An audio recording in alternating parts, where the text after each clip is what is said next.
Hello, welcome to Toffee TV. It is the final word. Everton 0, Chelsea 0 at Goodison Park.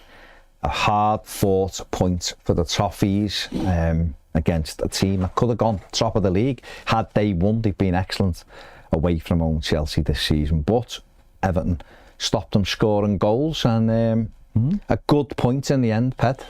Yeah, you know what? I thought particularly in the second half, sort of later in the second half,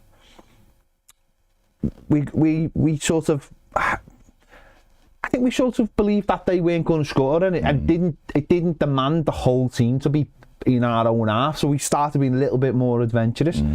Listen, is it perfect? Is it brilliant to watch? No. No. I mean, we don't score goals, and that is going to be a massive factor when we play the teams that we have to beat. But I certainly don't think in the last couple of games, certainly playing against Arsenal and Chelsea, where a lot of us have written those games off. Although I think a lot of us did fancy us getting a point against Chelsea. That, you know, I think it's a good solid point. We left them, you know, with very few chances, a couple of big ones in the first half, yes, but I think all in all, you can bemoan the quality, you can bemoan the ambition. You can go back to what we were talking about last week and you know, its standards or whatever, but I think just in the game on its own, I think it was a half-4 points and we deserved it. Yeah, I mean, a big issue there is 16 games played, 3 wins, which is why Everton are where they are. 6 of the last 7 games we haven't scored a goal in, which is terrifying. But when you just step away from that for a second, you put sort of last week and this week in isolation, 2 tough games, you know, 2nd and 3rd in the Premier League, and we've kept 2 clean sheets and kept it down to minimal chances. Jordan Pickford made 2 big saves last week at Arsenal, made another big save in this one from Nicholas Jackson, and this is sort of Sean Dyche's, this is what he's good at, isn't it? The blocker games against teams, the top 3, 4, 5 maybe in the league. This is where he comes into his own when there's no pressure on it. The problem we've got is when we need to win games, and we're going to have to win games of football to move away from it. But back to this one, because this obviously was a tough game. They, like I said in the intro, they were coming into it. If they'd have won, they'd have gone top of the league briefly, because Liverpool weren't playing till 4:30. We set up very much the way everyone thought we were going to. Obviously, Dwight McNeil missed out, which meant Jack Harrison started on the right-hand side. Other than that, it was as you were, wasn't it? And as expected, really.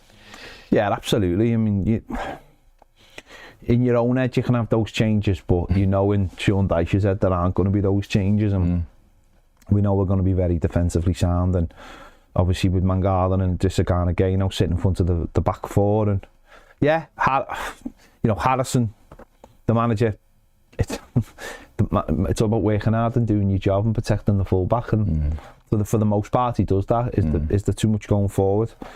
No, and even less so we'll see in a little bit, but no, I suppose these games are just about getting through them and building that confidence, and all you can hope for is you build that confidence to a level where the second half of the season, when we've got a few of these games at home that we should be winning, that the confidence is there in the back line, that it doesn't require the entire team to defend, and that it becomes an automatic thing that the back four and, you know, the one player sitting in front of them are quite comfortable with what they're doing. They've obviously got loads of faith in the goalkeeper as well, and that's where the team grows, doesn't it? The manager, whether you like him or don't like him, has to instill that confidence, maybe certainly after the first set of fixtures, and then probably after the Manchester United game as well. Has to reinstall that confidence in them to show that they can defend, because you know, before the Manchester United game, defensively again, we'd been all right, and then you go and give away stupid goals, and you have to probably reinstall that, and you would. Professional footballers at that level, you probably would think that you don't have to do that too often, but his style of management is you start again. You go back to the drawing board as such, and you start that process again. And of course, after Man United game, we won 4-0. But since then, obviously, with the couple of these tough games, we've needed to get through these, because obviously, tough part of the season for us as fans. Tough part of the season for him, because he knows that with the changes that have come in the last week, the new ownership, that all eyes will be on him, and they will be on him for the entirety of this month. Going into January, people will be looking and thinking, should there be a change? And it's, I suppose in his mind, once again, it'll be that thing of, if I can get through this month and I've done all right and the defence is there, then they'll probably leave me in charge for the rest of the season. And that ultimately, that's probably, I imagine, all he wants. Yeah, I mean, the winning games is a massive issue for me, and not scoring goals. 6 games of the last 7 without a goal, which is terrifying. I think that's being overlooked by people. But you do have to start somewhere, and that's obviously, we've gone with that. And think yesterday, I think the game, Everton were quite solid in the opening sort of 10 or 15 minutes, and Chelsea were doing what we'd expect them to do. They're popping it round, but there's no gaps, which is good. I think the manager had got that right. They've obviously done a lot of work on shape, kept the shape, forced them wide. But they did have a great chance. Chelsea, they broke on it. We give the ball away, and he broke on us quickly.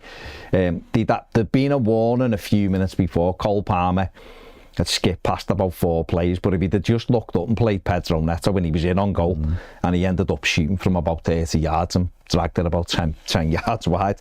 But the next time he broke, he showed his quality, and we've actually got the stills here, so we'll have a look at that now. And it's an overload from Chelsea, so James will get it up for us. And there we go. This is where they broke. They threaded it through to Palmer. I've got Nicholas Jackson circled in the middle, because he really is on his own if we take it on. Again, Palmer, that's where he's got to put it, that little ball across again. We just haven't caught Jackson up, and he's on his own round a penalty spot. Can Palmer get it across with his right foot? Well, he does. Now, when it goes across, if Jackson puts it either side of Pickford, it's 1-0. But fortunately for us, Jordan stood up big. Jackson went straight with his shot. It popped up in the air, and Gusto, that supported the attack, couldn't get over the header and headed it into the Gladys. But in that moment, it showed the danger of Chelsea and Cole Palmer in particular, if you give them that space. Yeah. And I'll be honest, when it rolled it across, I thought it'd be 1-0. There was about 4 of them in the box, wasn't so it was a good save. Staying in that first half, Neto was terrorising, wasn't he, down that side a few times, and I think it was in that particular one where I think about 3 of our players started to foul one of theirs, and he wriggled through. But they were getting loads of joy, and it was that moment you just did. But they didn't have that many opportunities like that. It's sort of, we got a grip of it, it's dried up, and we never really, again, that's one of those things where it's like Sean Dyche goes, what are you doing? Get back to that. You know what I mean? It's like that reaffirming that what, for him, that what he does is right. Like, seeing in these games of like, stop trying to score goals. It'll only lead to them scoring. Like, it does feel like that, doesn't it, at times? Like, and I get, you know what the real conflict is here, right? And people will probably listen to this and go, well, what do you want them to do? I'm not criticising it in this game. It really isn't about this game. The real conflict, I think, for for a lot of Evertonians, is we don't play any different when we play other teams, though. If you played this way against 5 or 6 teams, say, who are miles better, I think most people would just go, yeah, all right, well, we'll try and grind points out, no problem with that. The problem is we don't commit when we're playing teams we should be going after. But that's, again, this is this game. It was a big save from Jordan Pickford. They had another big moment, which it went to VAR, but it was very quickly dismissed. But I've looked at it again. I think Everton have been a little bit fortunate here, because I think Chelsea could have had a penalty. I think the bigger picture is Pickford being caught in one of his frantic moments. So I think it started actually with them breaking on the left hand side. Pickford comes out, makes a save halfway Didn't out. have to come out, did he? No, he didn't. But he comes out and he's halfway out, and then he pushes it out for a corner. Corner comes in there at the post, don't he? 3-man unmarked at the back post, should have scored. And then Pickford just sees it, and you see that, like, you know, the mad monk look in his eyes. The rashness. It really was like. Well, we've got the stills, so let's have a look at the stills. So we're taking it here from, it's hit the post, and the ball's breaking, and you look at it here, he's come out, and already, if you look at his body shape and where his left foot is, he's almost making a tackle on Gusto. We take it on one. He's gone through there. Gusto got the shot. Now, what happens is, they take it on again for us. You know, Gusto ends up mid-air because Pickford's gone to ground. It hits an Everton defender. And then the last one, you see it from the side. Yeah. And look at that for a tackle. Doesn't get the ball. The ball hits, I don't know whether it's Mikalenko or it goes through and it's another defender. It goes out for a goal, for a corner. VAR looked at it. And apparently, I mean, Jordan's looking at it, but VAR looked at it, and what they said was, it was a save, so it wasn't a penalty. So I'm right behind that, and it did look like it came off Pickford. But it hits a defender. No, but it does. So it nicks him. It did look like it nicked him. But then what do you say about that, where you've seen players go in for the ball and win the ball? No, I think it's ridiculously reckless. Yeah. I think it's just reckless, full stop. Yeah. I think you can't, to get away with that was we were incredibly fortunate, but it did look like it took a nick off him. To be fair, a lot has to be given. A lot of praise has to be given to the lad, Gusto, their left back, wasn't he? Because if he'd rolled round and given it the big one, then it might have been different, because that we know for a fact that changes perspective. If they roll around, they go back. I think a couple of their players went over to the referee and was like, what's that sort of thing, and then that sort of got, and I was a little bit worried then, because that's when I was like, get the corner, the classic Pez, if we get the, just take the corner, and if it had been allowed to maybe almost sink into the head of whoever's on the VAR a little bit, but I thought it was, but it was massively reckless, and I think it starts with that earlier thing we've seen.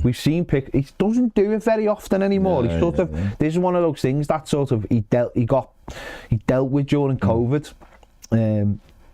That thing of the erraticness leading to the next moment, which is almost like being part of the same thing. He doesn't do it very often, but you could see that look in his eye. Oh my God, jeez. I don't know whether him and Tarky had like 3 Red Bulls before the game, because Tarkovsky just seems to have a cob on. He was fronting everyone, and he was getting involved in things he didn't need to. I thought there was one in the second half where he felt he was pushed. And the sassy went down, then his reaction was ridiculous. He went down for a penalty, held his ankle, then thought that the lad had put his knee in his face, which he hadn't. Then he jumped up and wanted to fight with him. It was just like, but you know what? We needed a little bit of that yesterday. There was one where Tarky actually went through one of their players and got the crowd going. We had his moments with Enzo Fernandez just after that, when the ball broke and he had the chance. Probably got a little bit of French in him, that's why. He got the crowd going, and that was needed yesterday, because it was a bit. Well, I want to ask you about that. Sorry, going into it, I thought there'd be a little bit of a bounce. No, I think you're mad. I think you're mad for suggesting that. I think you're absolutely crazy. 2 days before Christmas on a Sunday at a 2 o'clock kickoff, every man and his dog is being out on the Saturday night. You're sensible. Were you? No, because I don't drink. I don't. That's for the kids. I've been on a very incredibly long run. Going to visit all 4 Everton stadiums in the city. So no, I didn't think it was going to be. Don't get me wrong, I didn't think it'd be like a big fanfare, but I thought there'd be a little bit because of the takeover. Yeah, just a bit of relaxedness. It was relaxed. It was relaxed so much. Overly that relaxed. People were like, bring it on. Yeah. No, I think that was. I think. Because I don't think the general consensus about the takeover is of one of like pure excitement. I think it's relief, and it's see what happens. And I don't mean that in a negative way, by the way. I mean that and I don't mean that I don't want to get burnt again. I think it's more like we are not putting pressure on people. We are just looking for people to do their jobs, and that is the perfect attitude to have. And I know what it took me back to. Remember the 0-0 against Chelsea under Allardyce? Remember that game? 2 days before Christmas, exactly the same. Michael Keane almost won it at the end. Sandro up front for us. Sandro. I had a little feel. I'll be honest. I was saying to Zach on the way in, it felt a bit like when we played Arsenal when Dunk was the manager right before Christmas, and it was him and Freddie Ljungberg, but it was Carlo and Arteta, and it had that little feeling of like everyone's just a few days. But which is weird considering Chelsea could have gone top of the league. That's what I mean. That's what I'm saying. But I've said, before, listen. They haven't won. You got in Cole Palmer's head. Outside Cole Palmer, if you're not aware of this, go and watch the last 10 minutes of the match preview. Yeah, I literally psyched out Cole Palmer. You did. Got in his head.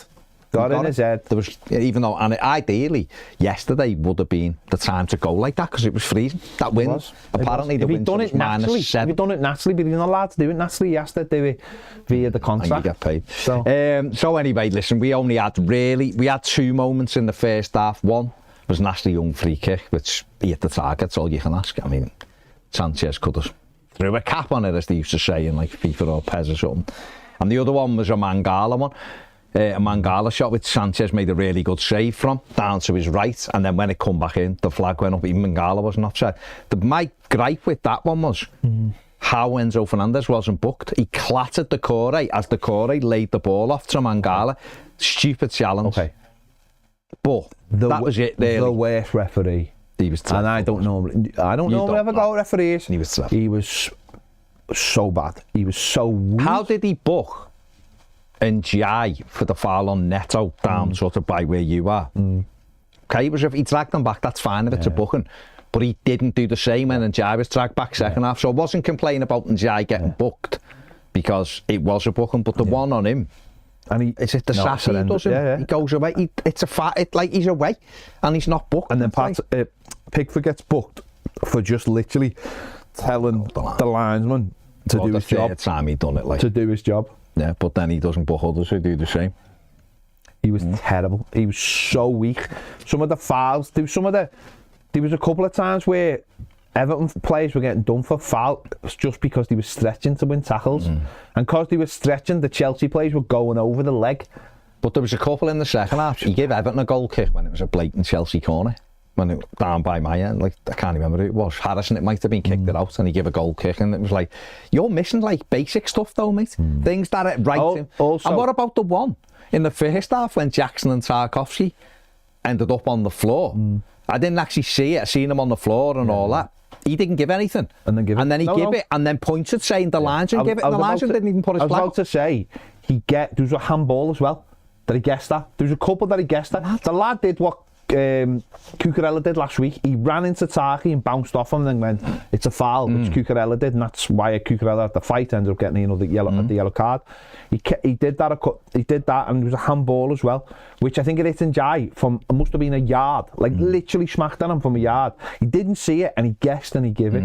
And you're just like, what are you doing? You can't do that. Wasn't even our game to referee, was it? Anyway, we got in 0-0 at half time. Second half, and I thought they slowed. I thought there'd be a response from them at half time. I thought Maresca would get them in and go, right, we need to step it up now, this is here or whatever. And it didn't. It was just sort of like, it was quite flat, the game, wasn't it? They were slow.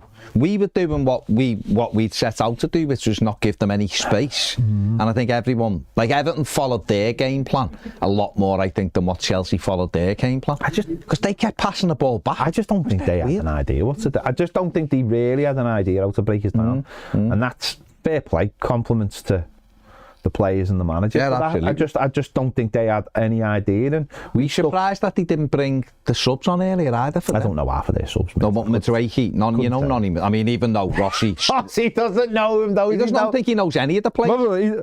I don't remember. It's so bad. It's so bad. We were all looking around going, Nini Madueke or something. Oh, it was like God. John Travolta at the Oscars, wasn't it? For the girl out of bloody Wicked. Oh, it was like. It was the talent, Wicked. I knew it was over when he called Abdoulaye Doucouré Abdullah. Dukery.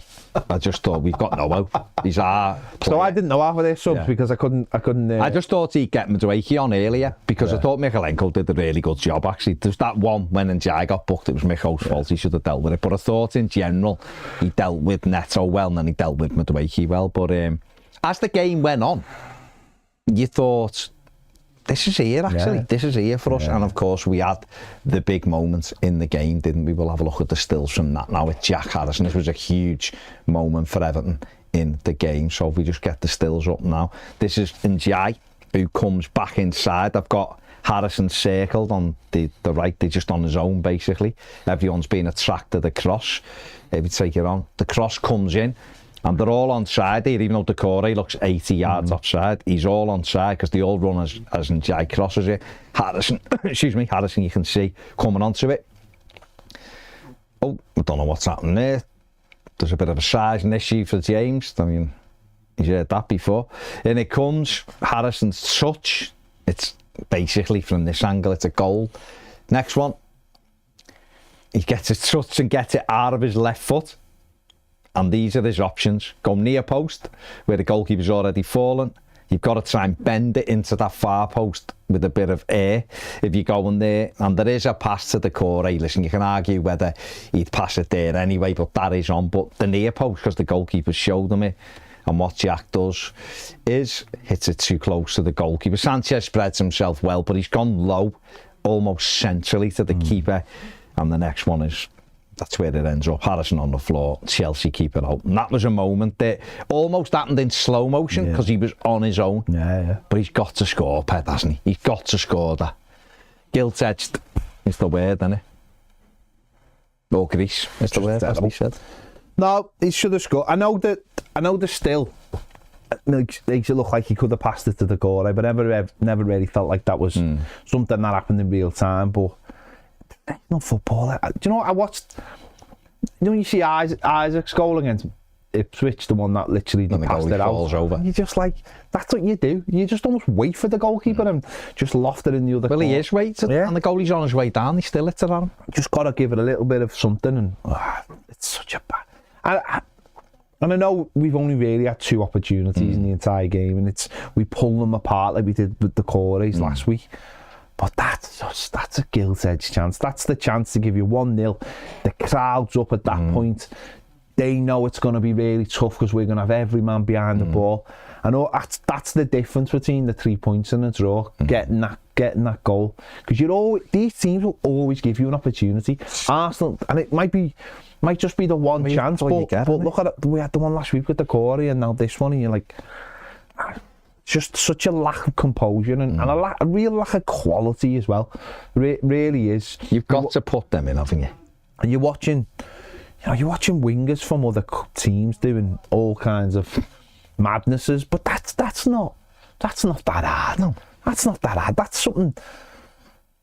Surely those opportunities. People on every level put away. Those opportunities are what you pray for. Yeah. You on your own with a goalie who's going down, and all you have to do is just pick your spot. Don't hit it. It's almost like I'm going to try and go through him. Well, if you're going to do that, smash it then. Yeah. You know, you're trying to guide it. You've got to whip it in that far corner, but because he's on his way down, the whole near post, he could just reverse it, and you hit it this high to goal. Because you keep his body weight going here, this high to goal. And it's like, that's a huge moment in the game. And obviously, he passed it up. We had another big moment in the game when the subs were on, when Lindstrom was on. We have a look at that now. This was the other sort of big moment in the game. You know, Everton, it's actually Garner does well, plays it to Coleman. Coleman's under pressure and just clears it with his left foot. Beto does really well, wrestles their defender to the floor fairly, and we break, and Mangala takes it on, and Lindstrom gets on his way. All Mangala's got to do here is just slot it inside for Lindstrom. He does it. Now Lindstrom's got a ball across the 6-yard box. Beto's just got to get himself into that zone. Lindstrom takes the touch. It's a really good first touch, actually. Then plays it across, and Sanchez, he's played the right ball, and you see on the next one, Robert Sanchez just gets a hand on it to stop Beto being able to tap it in. But as he breaks, we've had Ndiaye circled. As that ball's breaking, you can see Mangala on the bottom of the pitch up circle with his arms in the air because he's thinking it's 1-0. And Ndiaye never really commits to it. It's a brilliant block by Adarabioyo, but I actually don't think it's going in because Ndiaye it's such a weak effort. I think he sees the lad and sort of half-heartedly just tries to get something on it. He never fully goes to it. Listen, the ball slows down.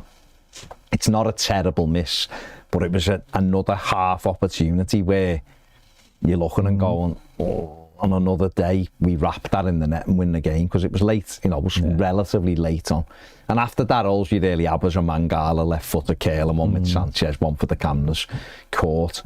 But I think for the manager and the coaching staff, that was an opportunity, and you can talk about that in a sec. But on the flip side of that, they only really had Enzo Fernandez shot, which Pickford gathered.